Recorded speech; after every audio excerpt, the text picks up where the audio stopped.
Hello बच्चों, let's read the question. The question said that for the reaction carbon diamond plus O2 gives CO2 gas और इसका delta H दे रखा है -94.3 kilo calorie और second में है C graphite plus O2 gives CO2 gas और इसका भी डेल्टा H दे रखा है -97.6 kilo calorie.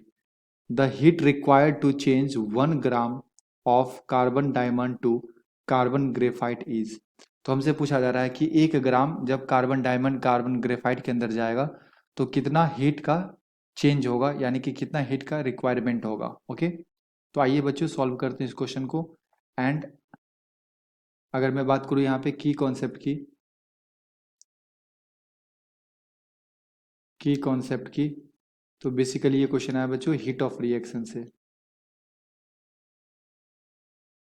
Heat of reaction. Okay, and हमारे पास दो रिएक्शन है.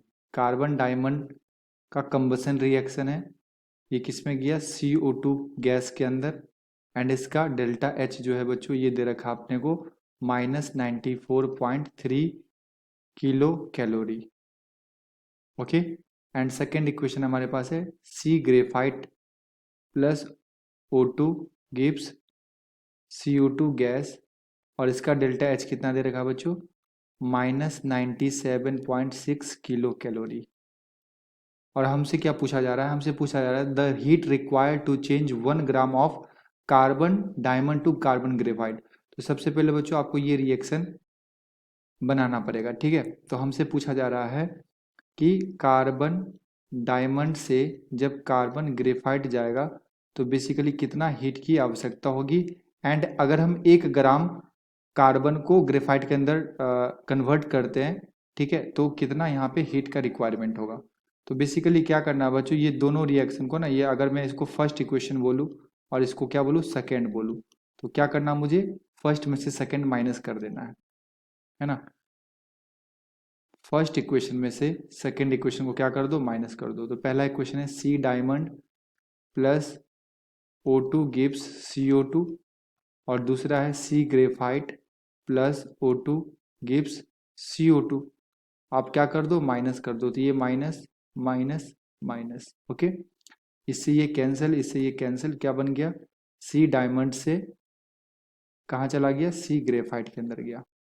तो बेसिकली ये जो रिएक्शन है ना बच्चों, यहाँ पे हम लोगों का जो डेल्टा H का वैल्यू आएगा वो क्या आएगा, हम लोगों ने फर्स्ट में से सेकंड को माइनस किया. तो पहला जो हमारे पास है वो कितना वैल्यू दे रखा है एनर्जी का -94.3. ओके, इसमें से माइनस किया हम लोगों ने सेकेंड को, तो सेकेंड का कितना दे रखा है -97.6.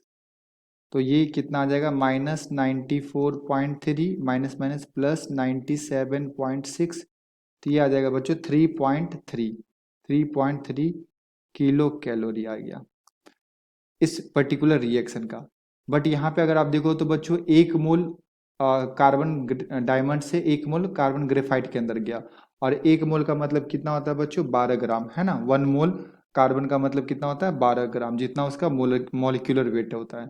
तो मैं यहाँ से ये बोल सकता हूँ कि 12 ग्राम जो हमारे पास सी डायमंड था ये किस में गया सी ग्रेफाइट के अंदर गया. तो एनर्जी कितना रिलीज हुआ 3.3 किलो कैलोरी.